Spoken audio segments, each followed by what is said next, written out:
guest on today's episode is Haley Moen. She is the owner and founder of Hearthside Winery and Vineyard.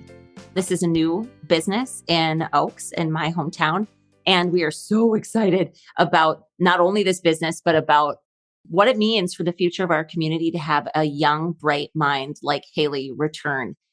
So we dive into just where this idea started, what she's run into so far. And this will just be the first. I'll just put it right out there. This is going to be a multiple part series about this particular business, just because she's got a really long runway before she's open. But there is so many connections back to what it makes for a prosperous small town. And we really dive into a lot of those facets in this conversation. I'm going to just forewarn you right now, you're going to feel some envy with this one that we get to call her ours. That happens sometimes. But the hope and the intention of this episode is to help you think differently about how you might put yourself in a position to attract and recruit somebody like her back to your community.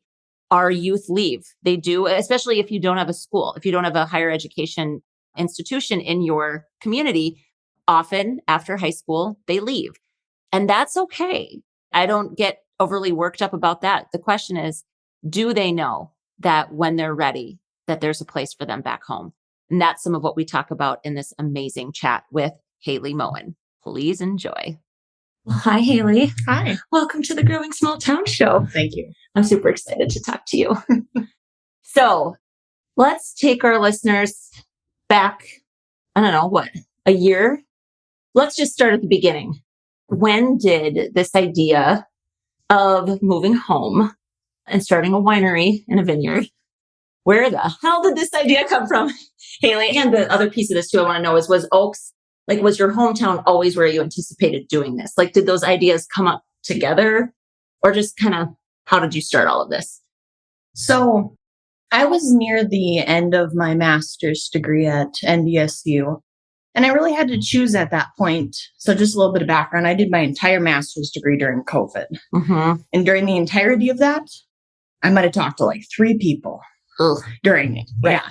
Doing my entire education like that and getting kind of towards the end of it, I really had to figure out, what was going to be next. Right. Was I going to go on for a PhD? By the way, that was your plan, yeah? Yeah, that was originally my plan, to go on for a PhD. And I understood that if I did a PhD in plant science and plant breeding, it was most likely going to take me out of the state.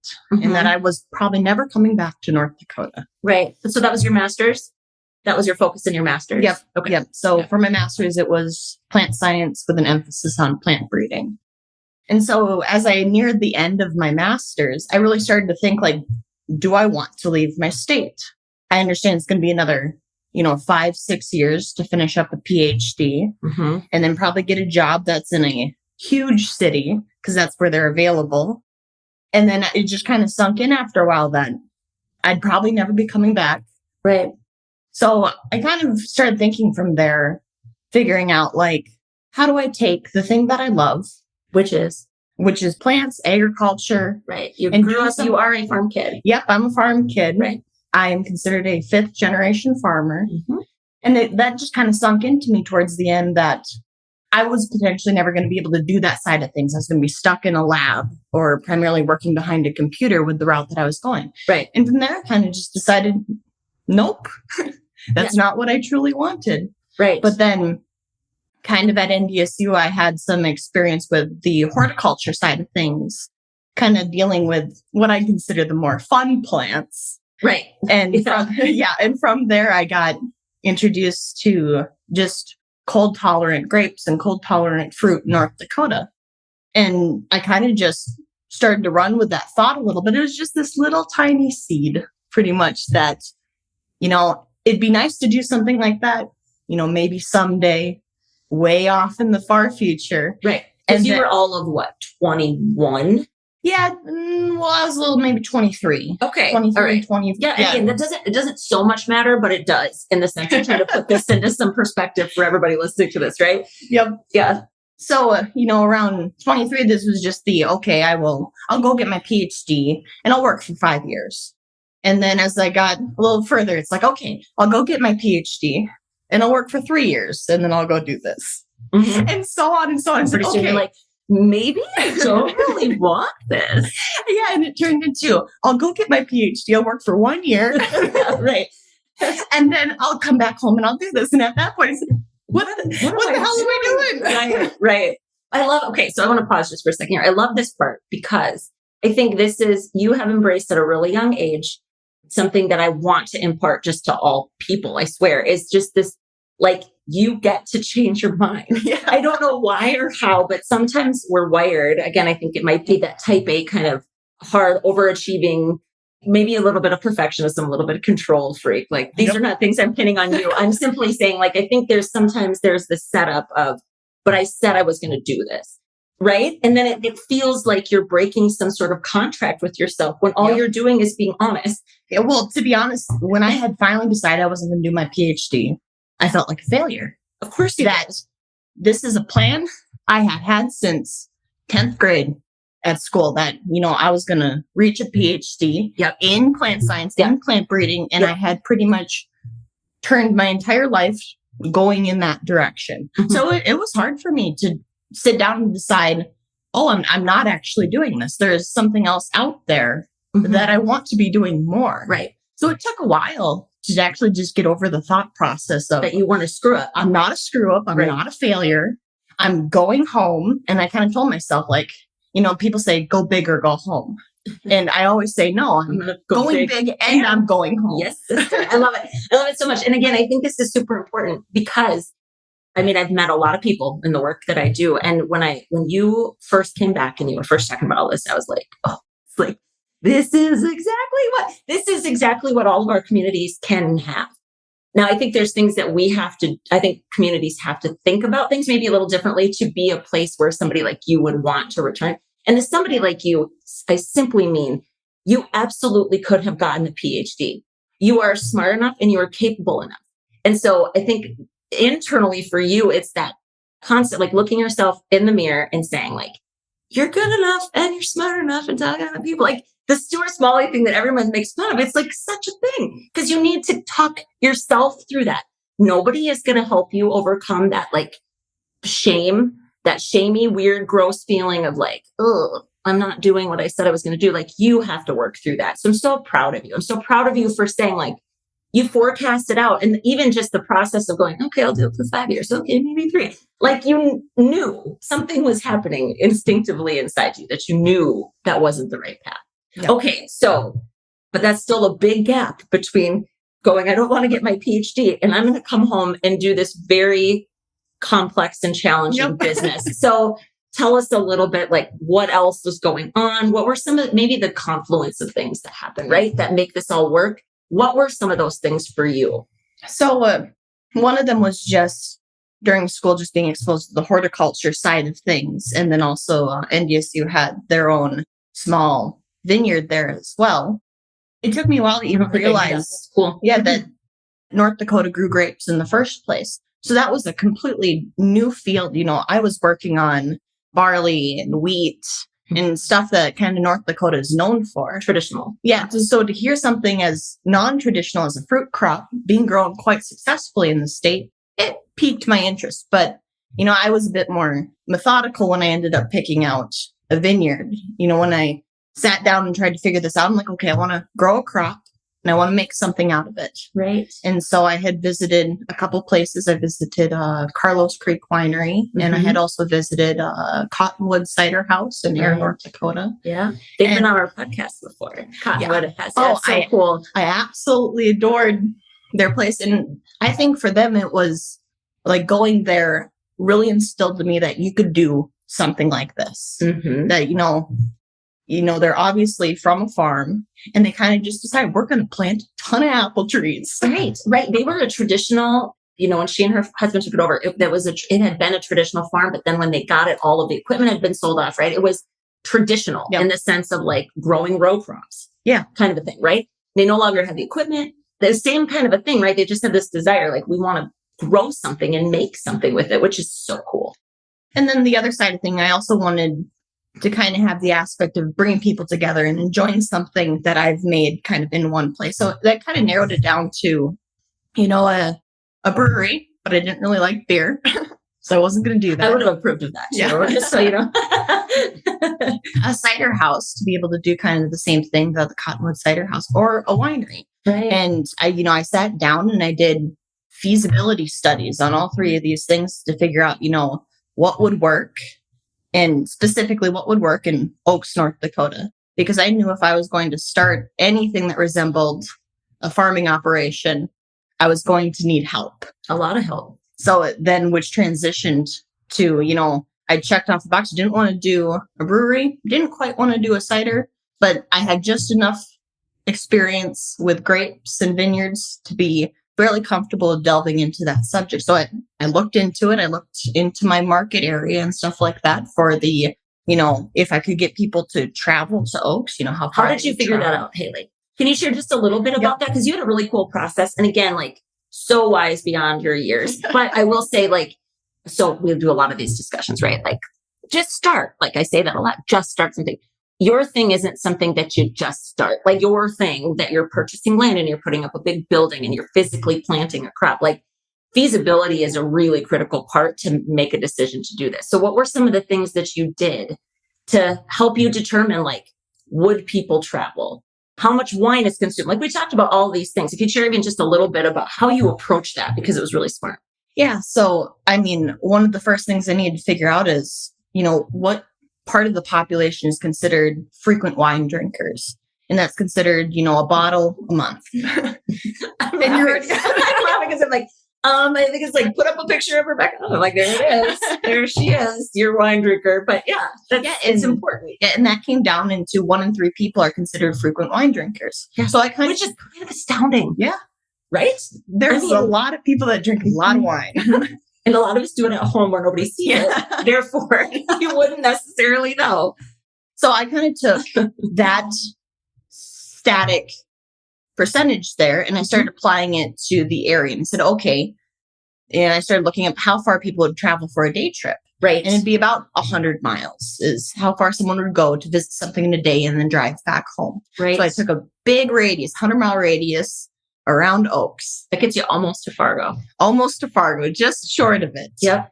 And I pretty much I brought up the 2010 census, and you can actually select a radius around your town. Yep. And at that point, I started looking or piecing it apart of how many of those were 21 plus. Right. And then from there, I started going, okay, what does 1/3 of those people look like? And then I started to find, which was actually a significant number of people just in this area. Right. Yeah. And so then I just started going a little bit further. Okay, I know my target audience is primarily, females, age 21 to 45. Right. And so just in the group. Makes me feel good, Haley. and then so I just started piecing it apart like that. Yeah. And then I found some more statistics that just started stating how many bottles a year do, people in these groups tend to buy. And then just in the 100-mile radius, in my specific target group, almost 1 million bottles of wine are bought a year. Right. So I figured if I could just get 1% of them. Is that 1% market share is what you projected based on? Well, I would sell out of wine at my maximum capacity is 46,000 bottles was just 1% of that group. That's amazing. Yeah. It was pretty significant. And then from there I said, well, I don't need to look any further from there. I can do it here. It is feasible. Right. And then the other aspect of it was the fact that from there I had to start transitioning into actually becoming a farming operation in this spot. Right. So then I went home, sat down with my dad. I said, Dad, I think I'd like to start a vineyard. And what was his very first reaction? He told me to come back in a week. And if I still wanted to do something like that, if I was serious about that, then from there, we'd start working on it. And I'd have to prove it to him. Yeah, right. To be able to kind of make this work in conjunction with that farming operation. Because one of the things I think is super interesting about this is I think a lot of people listening to this, or a lot of people that maybe, again, agriculture is not all of our listeners are rooted in agriculture. Some of them are. But I think there's that notion perhaps of oh, well, she's just doing something that her family did, but you're not. It's not the same at all. And so I think the other cool part of this is a little bit talking about your dad and just how he came along. Farmers, they know what they know, and they know farming, and they know the crops that they plant. I mean, it isn't reasonable, or it's not, they don't get ROI on like the expansion and diversification of crops far outside of what their setup is designed to do, right? So like, obviously they can rotate crops, but we're not talking like barley to grapes. They're not the same thing. And I don't know that a lot of people even get that. So I think that's a cool part of this too, that your dad didn't look at you and go, oh kid, like you're being ridiculous. Obviously he raised you. You're not a silly, flighty young girl, which we're going to talk about that a little bit too, because I would love to hear how that's gone for you, because of course that's what people do. But I just think that's a neat part of this, that your dad being a fourth generation farmer didn't look at you and say like, no, this makes no sense. Yep. It's a cool part of the story, I think. Yeah. And it took him a while to kind of fully understand the whole idea of the operation. Like, it started with, I could grow grapes successfully. And that's the part of that he can really wrap his brain around. But when it comes to like bringing people to Oaks and, just even convincing the average Oaks person that, if you build it, they will come type situation. And I had to sit down with him. I said, here's my market research, and here's projected revenue and projected, expenses that I have for this. And by the end of it, his first thing is you need a business plan, and a big one. Right. So I went out and I did a big business plan. I think by the end of it, it was over 60 pages long. Right. And one of the most helpful things in the world, because then we were able to sit down and say, okay, if this changes, then how does that change? And by the way, we're going to, in the show notes, we will link to the live plan. Oh, so people can check that out, because honestly, it's so cheap. If you have a desire to have versatile, flexible projections that you can tweak, you're going to have to do a lot of front end work. And again, there's resources. I'll link for North Dakota folks in particular. I'll link to all the local resources in the state where you can get that kind of help. But I think for a business that you literally, if you want to play with levers, right? If you want to say, okay, if I change this, or if I change this, if we do less of this, if we add in cider, which is something I know you talked about, then what does that do to my forecasting? So powerful. But you really took the time to dig in and do it too, which not everybody can or wants to, but there's help for them too. So, and I had the time to do it too. I know a lot of people are so, time crunched to be able to get their business open. But with the vineyard and winery, we wanted to focus on, authentic wine made from authentic North Dakota grapes grown in the state. And there are, a handful of wineries that do that. But, I knew I had to start with a vineyard before a winery. Right. And in order for a vineyard to produce enough grapes, you have to keep them not producing for 2 years. And finally, on the third year,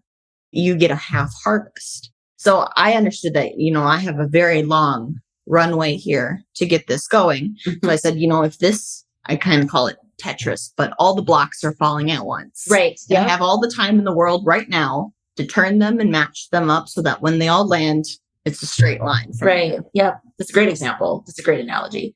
I think the other thing that's funny is, me being here in economic development, community development, like bringing people to Oaks is what I live for. So of course I was very, very stoked when you were like, I want to do this thing. It's so funny because what people in town or like random people say to me is like, what's going on with the winery? And I told you this just yesterday. I was like, and I want to look at them and be like, what do you mean? What's going like? It's going to be your biggest challenge probably, right? So how do we, and this is part of it, is I was like, I have a podcast. Let's tell the story, because there's so much you get to do in bringing people along, which is awesome, but it's a long tail, right? And so tell us a little bit about the vineyard, because you just planted. Yeah. So baby vines, let's talk about them. And so 2 days ago, we just got done finishing planting our vineyard. It's so exciting. It comes out to approximately 4 acres, which is almost laughable to the average farmer, because they're farming hundreds and thousands of acres from. Yep. And so when I say like, oh yeah, I planted 4 acres of grapes, they look pretty confused until I finally say like, well, it's nearly 2,000 vines that someday will translate to almost 15,000 bottles of wine. And then it starts to click for them. Right. Yeah. So we planted 9 different varieties of cold tolerant grapes that were kind of made for the area that would survive the winters. And we knew that, well, when we first started looking at this, it was such a vast number of vines to begin with. We knew we needed to start to automate this. So, we went out, instead of hand planting 2,000, we went out and found a tree planter.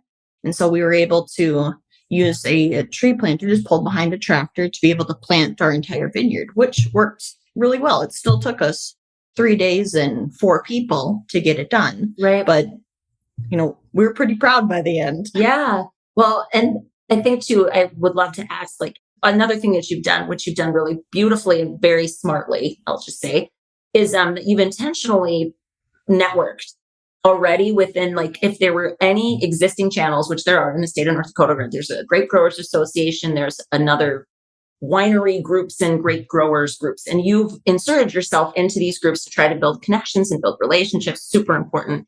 What feedback have you gotten as you've been talking about the actual grape side, like the vineyard side of your business? What have people been saying to you? How has that landed for you? How have you been maneuvering? I mean, any of us say, here, we're planting a flag and this is what we're doing.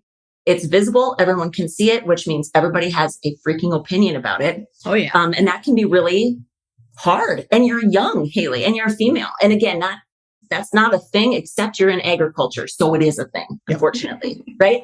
So let's talk about kind of the mental stuff, like the stuff that you've been hearing. Well, how you've been maneuvering it. I'll start off with the positive end of things. When I first wanted to do that, there was a couple grape growers in town.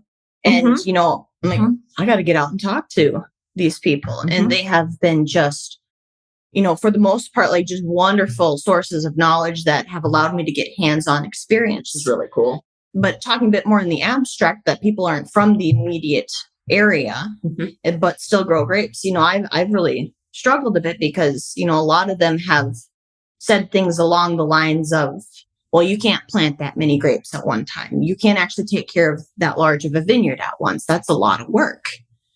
Oh, and you say, well, I'm 25. Yeah. I'm okay. I'm wired for work. Thanks. Yeah. I want to work.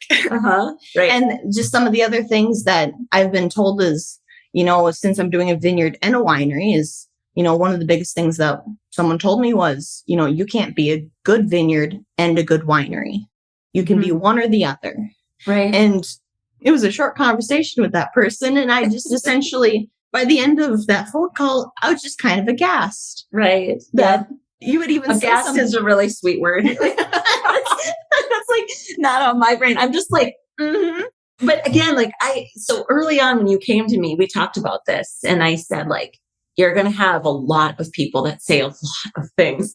So, okay. I mean, I have opinions, right, on how you maneuver this, but how have you not felt deterred or even just doubtful? And maybe you have, and that would be totally normal.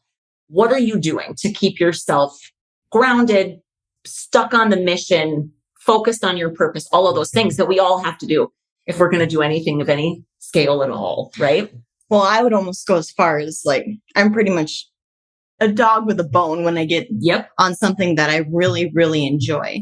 And, I'll sit there and I will research it to the nth degree and keep researching it and keep proving it. And as long as it looks okay in a theoretical model, then I can start moving forward with the actual, practical steps of things. Right. So that's kind of what I've been doing. And, even with the comment of that you can't be a good vineyard and a good winery. Right. And there might be some work to that if I was doing this all by myself. If I was the only one, going into this. But, I have the backing of my entire family and my husband. And we kind of all decided, we're going to do this and we're going to do it together. And that was who came out and helped me plant it was my family. Right. Of course. And so that's been a huge help just as far as being able to bounce so many different ideas and theories off of specifically my dad and be able to say, like, does this work this way? Does this work that way? And being able to just sit down and even theoretically go through what this looks like in the years to come. And I think from there, it's just been a whole bunch of clarity that, we can almost see the end point And we've come up with the hundreds of steps that have to come before that. And it just means we start checking the box off. Right. Of them. Right. Yeah. I feel so connected to this part of the process for you, because I swear, like, the scale of what we did here is so much smaller than what you're doing, like in a million ways, honestly. But I remember having that, it's a resolve, right? Where like once the decision is made that we're doing it, then there's really no failing. It's like, yep, we're going to do this, you know? And then, like you said, you just go, okay, here's a challenge. Now, how do we, and it's just a constant navigating, problem solving, like building up your resource net. Like everything is solvable. Yeah. Everything is figure outable, like when it comes to real challenges. And that's why I'm so dang proud of you, because you're 25. You came back to Oaks. There's so many people locally that are like, well, that's never going to work. I mean, that's just what people do. Yeah. Right. But I love that you're just like, and the whole thing is like, you know what? Maybe it won't. I mean, anybody could argue that, but why are we going to spend our time sitting on that fear? Instead, why don't we put everything that we have, everything that we've been given? You're smart. You have a great support network. You have a background that positions you beautifully to do this work. And you've got me, you know, like you've got us, you've got Oaks, you've got people behind you, Haley. Like, and I think that it's just such a story of hope, a story of intelligence. Again, you're not just, I think I loved yesterday when we were chatting and you were like, it's funny for you because when you say like, I'm going to do this, you automatically can sense if the person you're speaking to is like, oh, she's just a silly girl who likes to drink wine and thinks this would be a fun little side thing. And you're like, and not to take that on as like a truth that you have to defend. You're going to spend a lot of mental energy, like battling that out, right? In your head. Yeah. One of the biggest things that I've probably dealt with, and we've kind of came up with a word for it, is whimsy. You know, I would not consider myself a whimsical person, no. But when you look at that would not be top 20 adjectives I would use to describe you. I love that. Oh, she's so whimsical. Yeah, she's so whimsical. But yeah, when I talk to certain people that don't really know much about me, right, or don't even know even my education background, right? You know, here they see a young winery girl. Sounds whimsical. Yeah, here they see a young woman that wants to create this huge business, and you know, if I didn't have the type of background that I did, both my education and my farming background, you know, it might look a little whimsical as far as wanting to create an entire farming operation for grapes that really aren't a thing in North Dakota quite yet. And I kind of I shrug most of it off because they haven't took the time to even get to know a small bit about me. So that's a key thing here. So I'm going to say this for all of our like community people that might be listening to this, not necessarily to the entrepreneur. Okay. Because the entrepreneur, this is not on you. It's on you to shrug it off 100%. But what I wish more people would embrace is just the pure art of curiosity. Because really the only way to avoid that judgment of just like, oh, well, a silly girl, young girl, that's cute. I have felt that. And I remember saying to you, like, that proverbial like pat on the head, you can feel that. Ooh, it's like the worst. But the only way to get through that is to say, I mean, seriously, it could be as simple as, oh my gosh, tell me why. Tell me why this is the thing you want to do. Ask a question. I mean, that's not a question. It's a statement, but it's a tell me, right? You could start any sentence with the words, tell me, and that literally will keep you out of judgment. And that's not on you, Haley. That's on the rest of us. So again, this is like a note to all my small town friends. If you find yourself standing in judgment of somebody or something, why don't you consider going to that person versus whoever else might not be able to answer any questions about that situation because they're not the person. Like go to the person and ask. Yep. Ask a few questions because you'll learn really quickly where they're at. And then again, if you still feel like judging it, I guess that's on you. But it's just a difficult thing to struggle through when you're where you're at. And just gearing more towards like the community of Oaks, for instance, and on the positive side of things, you know, I think those that are talking negatively about something like this, you know, it's such a it's a fairly small percentage, but sometimes it seems like they're the loudest. Yep. But the amount of people in the community and the amount of businesses that have not only, written letters of support or, express grants and things like that. Yeah. Or express verbal support or even, those like other farming operations that have helped me make this work out there, whether it be equipment. Yeah, like the tree planter came from a neighbor, right? Yep. Or so cool. Or even shop time or being able to, we planted over, Memorial Day weekend. Right. And we didn't really expect anyone to be around, but we had businesses in Oaks open on the weekend so that we were able to get parts when things broke down. We were able to, find a farmer to be able to use his shop to find something. And, I was just super appreciative that, the community I still felt was really there and we were able to find what we needed and be able to make this happen here without, having to go 40 minutes for something that we needed. So I was really impressed with that. And I'm like, well, that's why I chose here. Right. So it's really important because I certainly never want it to sound like all small town people do is complain, right? I just know that being the person trying to do the thing, sometimes those negative voices do feel the loudest. And then you have to remind yourself, who knows you, who believes in you, who's there for you, who's actually in this thing with you, right? The negative voices aren't. They're just not. And it isn't our job to convince them either, right? You actually don't have to prove anything to anyone, except maybe yourself, because you feel that drive to get it done, right? Yep. Yeah. Okay. So let's talk a little bit about what else is happening at the site. Like when you find yourself being open, and again, you don't have to necessarily do an anticipated open date. You don't have to say it out loud unless you want to. But when that happens, what can people expect to find on site? Because we talked about the vineyard. We haven't talked about the facility. When I literally just did this with my hands, like rub them together. It's just so exciting. It's like very mad scientist. Sorry. I'm so excited about it. When I sat down and needed to figure out what type of building was going to go out there, we knew we wanted a winery, a tasting room, and maybe in the future, an event center, because we knew weddings were a big aspect of vineyards as well. And they kind of go hand also on beautiful land. Yes. Like you're on a really beautiful chunk of land north of Oaks. Yes. It's probably one of the most beautiful spots I've had the privilege of being stand out. You can be able to see the James River and a whole Bear Creek. It's going to be so cool. Yeah. Super beautiful. But when I knew that I needed kind of a building that would fit the location, I sat there and I'm like, well, I could build a a steel pole barn. You could. And I'm like, I could figure that out. I could find the funding for that. And it felt wrong. I felt out of my depth because I'm not an architect, I'm a plant person. And so from there, I started thinking like, okay, I'm out of my depth. I need to go find a professional at this so that I can continue to do what I'm good at. Right. And so I went out, applied for a grant, got this grant and was able to hire an architect out of Fargo and pretty much do the entire grounds and everything from, the minutia of something like a parking lot. Oh, it's such minutia. What a great word to describe the crap that you don't want to ever need to get good at. Yep. Everything. Like, why would you do that? To get everything up to code. Mm-hmm. Yeah. And codes are like the most awful thing with building buildings.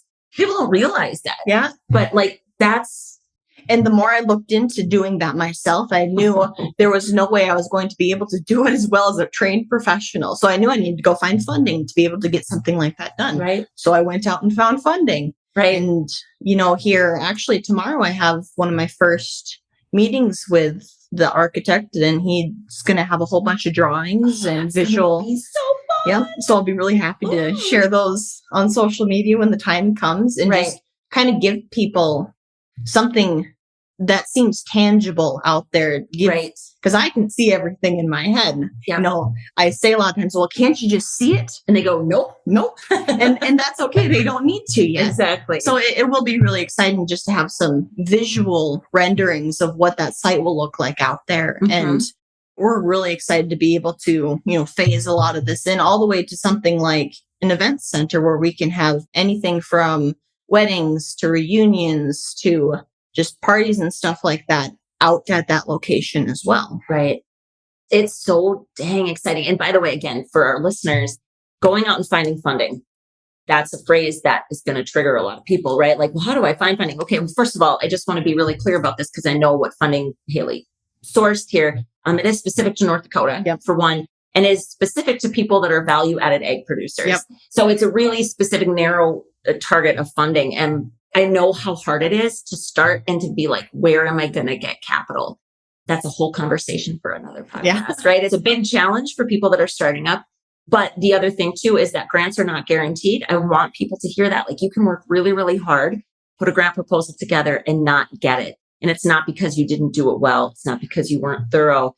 So I'm not saying you were lucky at all. You worked really hard on that grant. But I don't want people to also mistake. And also, I mean, it's a drop in the bucket of what your entire project is. Again, we don't have to get into the numbers of that. That's nobody's business but yours. But when we say I had to go out and find funding, and people will be like, well, how'd you do that? That's how she did it. It was a really specific, narrow bucket of funding in North Dakota.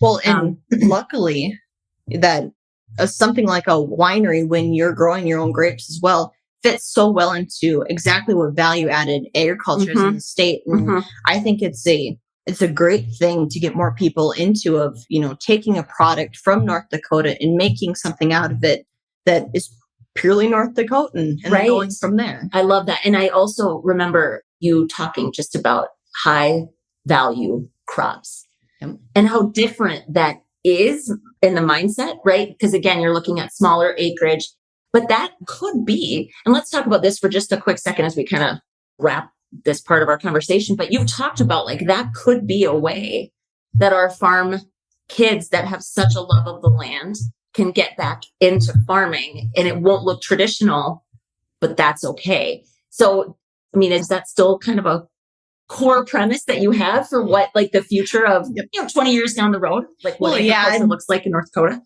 I'd call it a nice, like, passion project on the side, because I've met way too many young people like myself, or that just, you know, they want to be in agriculture, except in their particular farming operations, they may have, 3 children that want to go in agriculture, and all of a sudden, even your couple thousand acre farm can't sustain that many people. And so one of them ends up getting kicked out, essentially. And, I mean, that's kind of the brutal end of it. But, when I started looking at high value, low acreage cropping operations, I think it's really underutilized in the state, just because, especially with an increase in, like, plant science and plant breeding, that there are avenues now for you to be able to grow a high value crop, whether it be with, like, a high tunnel operation that's essentially like a mini greenhouse, or something like cold hardy fruit or apples. I think we're moving as far as just science and plant technology to be able to grow some more of those weird crops here in the state. And a lot of them, while they're extremely labor intensive, they only require a couple acres of land to be able to produce something to live off of. So I think that's just a really positive aspect that I think has been kind of ignored in the state for a long time, because, we've been corn, soybeans. Yep. For sure. Barley, wheat. And again, you get out west, it's like sunflowers and canola, right? But I mean, those are still traditional crops. Massive amounts of acreage needed for those things to be successful. So I just think, again, it's what I love so much about this conversation, Haley, besides just the fact that, like, you belong to us, which yay for us. I always giggle, and, like, I have this podcast and I'm like, people are going to be massively jealous of Oaks, North Dakota. And I'm not really sad about that or mad about that. There's an energy being created here. And I want to end with that kind of conversation with you, but I'm so dang proud of you. I've known you your entire life, which is special to me, but this is bigger than me, and this is bigger than Oaks. This is bigger than you. This is a really cool thing that we're all going to be able to witness happen. And it takes tons of moving parts. So let's talk about the community aspect of it, because I said to you yesterday, like, if I could literally just get 25, 50, 100 more people like you to come back here. And then again, when I say like you, I just mean with, some life experience. Like, again, we always go, oh, we don't want our young people to leave. I do. It's fine. Go ahead. Go leave. Go learn some stuff. Pick up whatever cool things out there you can. But then know that there's a place back here for you. And we'll welcome you back here. If you have the desire, there's not a thing you couldn't do. I genuinely believe that. And I know I stand alone in that. in some respects, to people who are like, well, not really anything. And I was like, test me on this, because I'm pretty sure with the internet, we've got really good broadband here, Haley, right? Yeah. It's crazy. So what do you think a project like yours, the mastermind group that we're doing right now, where you get this energy, what do you think this means for a community like Oaks? Not just your business, but kind of the other young entrepreneurs that happen to be popping up in Oaks right now at the same time. What do you think about all of that? Well, yeah, right now with the 5-6 young people that we have just alone in Oaks, North Dakota here, that, I think the energy is just absolutely electric. As far as, we're excited when we get in the group, everyone's excited to be able to progress each other's businesses. And, we've talked a bunch about collaborations between the different types of businesses, and there's so many of them.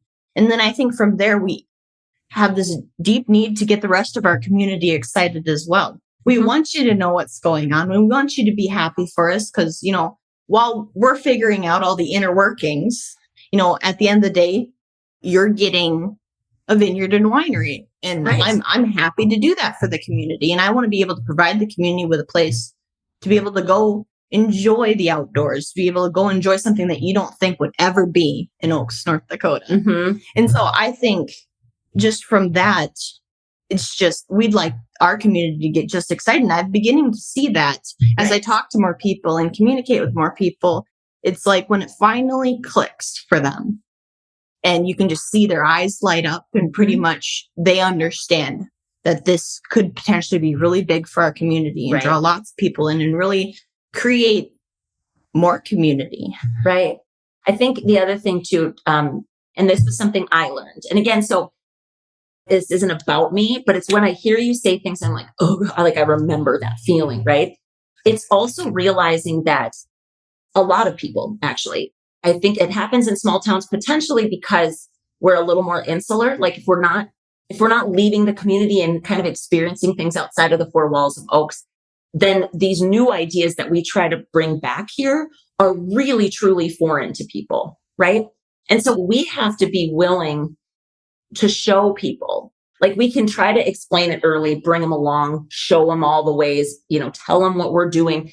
But I know for me, there were a lot of people that until they walked into the completed facility and experienced something here, that it took that for them to go, oh, like I get it now, right? And that's so hard because you're going to fight that. Like, how do you not see this? Like clearly this is, but that's part of the journey. And that's why, seriously, it's part of the journey of starting something new, right? Being an entrepreneur, it's having it all mapped out in your head, very much like, can't you see it? And they absolutely can't, right? And being able to have some peace with that. And we find peace by knowing who we are, staying tied to our mission and being well supported. Yeah. And I have such a great support network. You do. That I'm able to, bounce so many ideas off of and be able to say like, well, so-and-so just said this to me. And, without skipping a beat, my support group says back to me, yeah, it's okay. They don't really know you. Right. And that's okay. Yep. It's just such an exciting time for small towns everywhere. Everybody listening to this, I just want them to know, like, we are limited only by our imaginations. I swear, we are at such a point in time where so many things are possible. And again, I'm going to remind everybody a couple things about being in a small town in a small state, right? We have less than 1 million people in the entire state of North Dakota, right? Like 780,000 people, something like that, right? Or is our total population. That means that if you want to figure something out, fewer steps, like way fewer steps to the person with the answers. And sometimes I think we need to remind ourselves of that tight knit thing can absolutely be ugly sometimes, but it also means that you're resourced. The connections to those resources are faster. You get your answers faster. And generally speaking, we want to help people succeed. So again, where I just come back to, man, if there was ever a time to put your dream down on paper and chase it and start it in a small town, it's the time. And I'm so excited for you. I'm so excited for Oaks. And this is not the first time you're going to be on here. My gosh, we've got We've got like a pretty solid runway before you're going to be open, but you'll keep coming back because I have a feeling people are really going to want to follow this story. And maybe we'll see like buses of people coming in from out of town, right? Well, I would just love that. Yeah. Yeah, so me too. I would love it too. It'll be awesome. So, Haley, keep going. That's what I'm going to say right now. You're doing an amazing job. Just keep going. Thank you. Okay. We'll have you back soon.